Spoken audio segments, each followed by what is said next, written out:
Mitchell, and I'm here with Daniel Cohn from Simplifai. Daniel. Thank you for joining me. Pleasure. Just wanted to start off by asking you, what is it that you're looking for from the event today, and what is it one thing that you're bringing?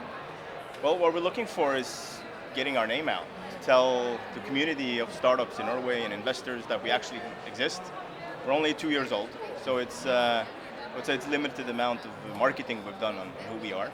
As far as our plans, we're not seeking short-term investments. We're planning for next year, so to let the investors know we're here. So I'm trying to meet those who have an interest in what we are bringing, what we're creating, and AI, which is the core of our tech.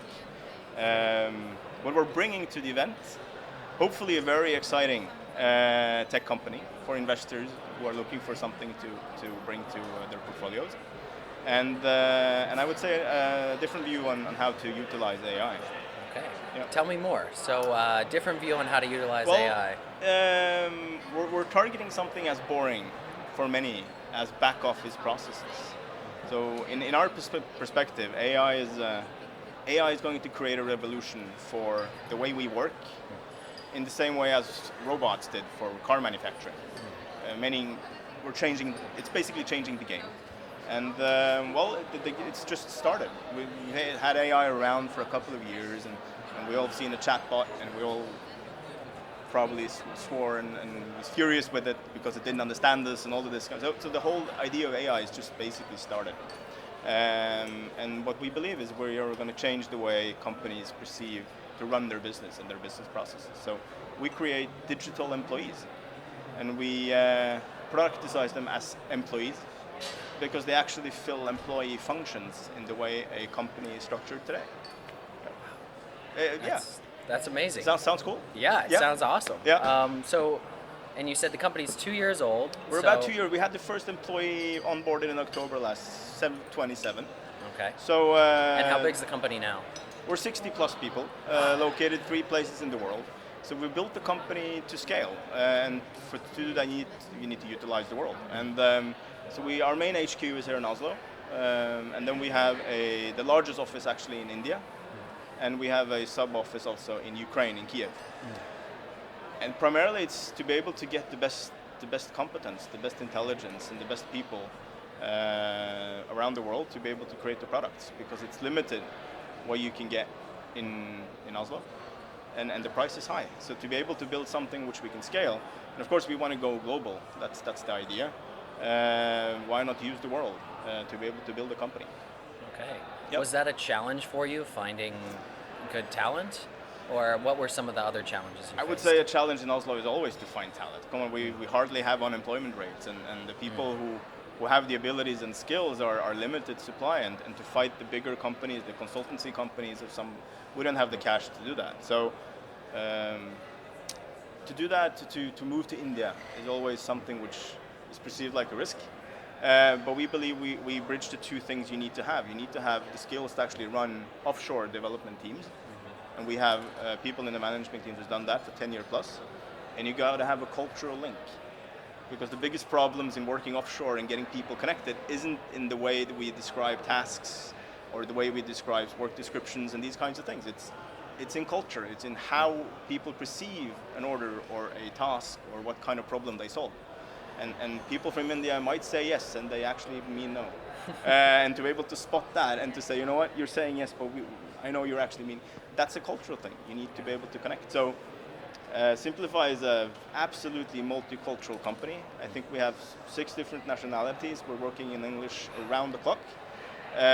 We got 30 to 40, 50 almost % women.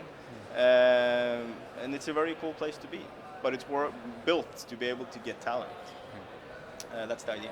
So I hope we have a company, and I believe we have a company who's able to do this, and the products and the results are very cool.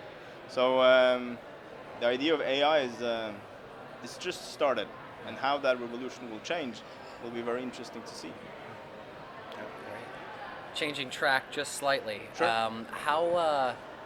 Why would you say an event like this is important to Norway? So bringing back from the world to where we are now, why are events like this important? Well, we're basically at the outskirts, right, of the world. So, and as said, Norwegian capital is very much, at least in my perspective, founded on investing in real estate and oil. It's the conservative businesses. So to actually learn how venture investment works is something the investors of Norway needs to do. And for us as companies, it's important to learn how to approach them, how to attract them, how to show what they need to understand. And for us to talk about AI to an investor who doesn't know what tech is really not relevant. But even though they might be interested in investing in us anyway, so to kind of bridge the communication part here is important. So I think that's very cool. For us who have few but very close relations also to the investors we have, it's nice to be here to be able to present ourselves more broadly. And it's very cool that they actually can connect with offshore, in this case US-based investors, to be able to try and kind of put some kind of lamplight on Norway and that we're actually interesting and attractive. Because I think it's key for many of the companies you hear today, they want to go global. So why not go global also with potential investors, which is important. So it's been a very nice event so far. We'll be on stage later today, so of course after that we'll judge if it was successful or not. But it's been nice so far. That's great. And when you think about the future for Simplify, Yep. Given how new AI technology is, where do you see it growing? Do you see staying international and global and expanding to more countries, or what's the plan? Although the plan is, of course, to grow globally. Norway, the Nordics first. If we then go to UK or the US, we don't know. We're in shipping today, so shipping, of course, takes us overseas. Today, we also located in Singapore with representation there to work with Manila and other offices where there's a lot of back office going on in shipping. So we're already kind of going global, even though we're a small startup. The world of AI will take us into areas we actually don't know today, because we haven't really seen what this tech is able to do for the processes of companies going forward. And it's two things. One is the communication part, because we have been automating processes for, let's say, 20 years with IT, right? Nobody handles an invoice by paper today, and if you are, you're kind of late, right? But Yeah. we fixed that problem ages ago. But today it's different, because today you can communicate using AI, and the basic communication, which normally runs between two humans, can now be run between a human and a digital employee, because AI can understand what you would like, your request, your need for information, your questions about a product or service or something else, and then to relate that back to the process, which is part of, to find your information, help you with the product, be a part of some kind of company's business process. That's where AI is moving. And we're working with the law companies today to figure out how far can you stretch the evaluation and the analysis of AI into, let's say, a law firm's handling of a claim, which is something, it's not manual anymore. It's evaluating. And that's a very, very different game than what IT has been doing up until now. And this is where AI is going. So the whole decision part. Sorry about that. Thank you. It's been a long day. No, the whole decision part, the evaluation part, the analysis part is where AI is going to take us. Yeah. And we just started that. Yeah. And you mentioned shipping and law firms, but tell me more about your customers. So who are the people that will benefit most from your technology? At the moment, we're working with the insurance companies and shipping, because they're very manually heavy or process heavy companies, right?